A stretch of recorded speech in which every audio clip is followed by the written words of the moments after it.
минутки очаквате едно интервю на Батенчо с Ванеса от Гарабов. Фашонни тапия машина. Какво?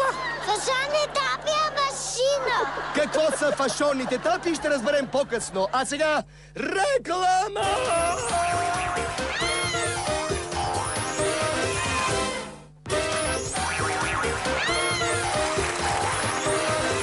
Ето ни отново след рекламите. Право в кой попадай на BTV. Каква си ти, фея или принцеса? Принцеса. Принцеса? Как се казваш принцеса? Ванеса Мирова. Откъде си? От Гарабов. Къде се намира Гарабов?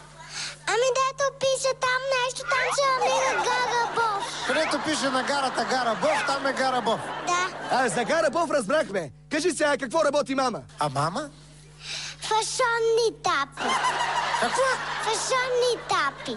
Какви са тия фасонни тапи? Фашонни тапия машина. Какво?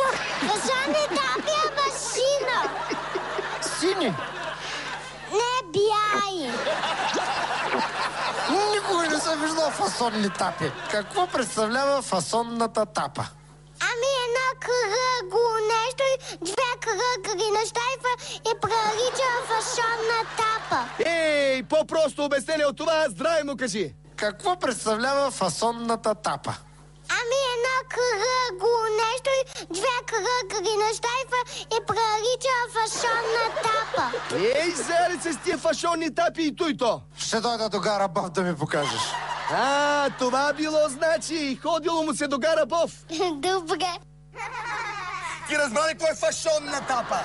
Много добре. То се е с едно кръгло и две кръгли. Добре, че малката принцеса Ванеша да ни светне за фашонните тапи, справише блестящо. Строме се, Василев, че фашонните тапи ще стават страхотен хит на пазара.